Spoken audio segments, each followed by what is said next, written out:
Bonjour à tous, aujourd'hui je voulais vous parler de relations fusionnelles. Je fais cette capsule en dédicace aux personnes qui avaient commenté sur ce sujet sur Instagram et sur Facebook. Et en fait, cette idée de capsule m'est venue parce que j'entends très souvent des personnes me parler de relations amoureuses fusionnelles et je suis perplexe que ce mode relationnel soit vraiment valorisé. Par exemple, on le voit dans la société, dans les chansons d'amour, elle valorise souvent ce mode relationnel, alors qu'en fait, c'est un mode, à mon sens, immature. En tout cas, il est inadapté à une relation adulte épanouie. En fait, dans la relation fusionnelle, les deux partenaires sont inséparables, ou en tout cas vivent mal le fait d'être éloignés l'un de l'autre. Ils ont l'habitude de faire tout ensemble, ils tentent d'agir et de penser comme l'autre, ils n'envisagent pas leur vie sans l'autre et vivent leur relation comme un cocon protecteur où seul leur duo existe. Alors la fusion, nous la vivons quand nous sommes dans le ventre de notre mère. Nous sommes dans ces cas-là indistincts d'elle, nous nous vivons comme étant tout ce qui existe, sans identité et en même temps pleinement vivants. Et donc dans la fusion, il n'y a pas deux mondes, mais un seul monde. Le bébé croit que sa mère, ainsi que tout ce qui existe, c'est lui, sans savoir qu'il est un être à part entière. Et puis, au fur et à mesure de sa croissance, il va apprendre progressivement justement à se différencier, c'est-à-dire à se vivre avec une identité, un monde intérieur propre, et avec ses spécificités bien à lui. Si l'enfant n'a pas vécu d'attachement sécurisant avec sa mère, c'est-à-dire que si la mère était par moments chaleureuse mais irrégulièrement disponible, ce qui arrive très très souvent, l'enfant va peut-être se sentir abandonné et en tout cas en danger. C'est vraiment à ce stade, ce premier stade en fait, qu'on appelle le stade de l'attachement, que le cerveau interprète vraiment comme un danger de mort le fait que la maman soit pas disponible H24. Et donc pour remédier à ça, il va s'accrocher à son parent. Il va donc développer la croyance de façon inconsciente qu'il doit s'accrocher pour être en sécurité.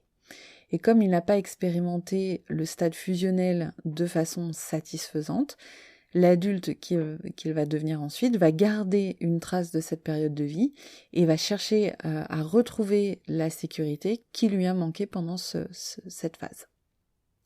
Dans la relation adulte, la fusion va donc se rejouer et les deux partenaires vont mettre toute la sécurité qui leur a manqué dans la relation amoureuse en s'accrochant très fort à l'autre.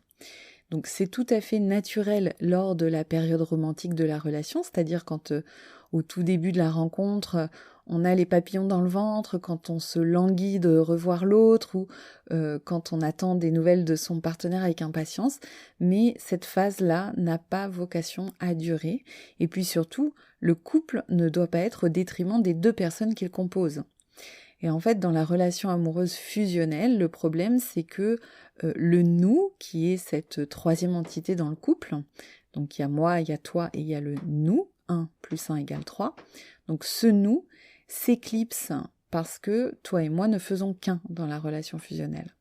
Donc l'individu qui n'existe que pour et par l'autre se fond avec l'autre et n'existe plus par lui-même. Et c'est bien ça le problème. Donc dans ce cas, il n'y a pas de relation possible parce que le duo devient à terme enfermant, il ne permet pas aux deux individualités de s'épanouir, à la fois individuellement et ensemble. Donc la fusion dans le couple, elle nourrit l'insécurité affective, elle entraîne de la dépendance affective, elle entraîne aussi une perte d'autonomie, une perte de confiance en soi, et j'en passe beaucoup.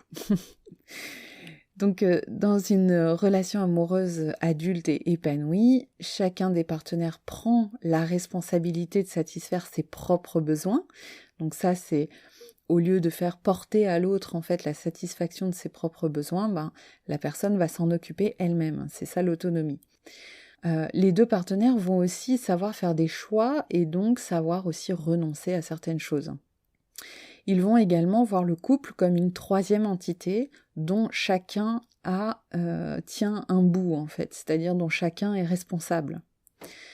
Les partenaires vont aussi assumer leur singularité, c'est-à-dire vont affirmer leur identité et leurs différences, et ils vont aussi assumer le fait de se différencier et de voir ça comme une source d'enrichissement à la fois pour eux-mêmes et pour le couple. Donc pour former un couple et vivre du partage, il faut nécessairement que les deux individualités soient séparées, c'est-à-dire bien distinctes.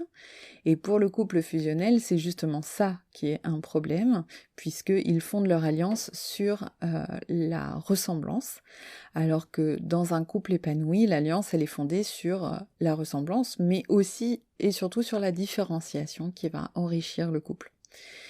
Si vous vous reconnaissez dans ce que j'ai décrit aujourd'hui, ou si vous reconnaissez des gens de votre entourage, n'hésitez pas à venir me dire ce que ça vous évoque en commentaire et je prendrai beaucoup de plaisir à vous répondre. Voilà, donc je vous dis à bientôt pour une autre capsule.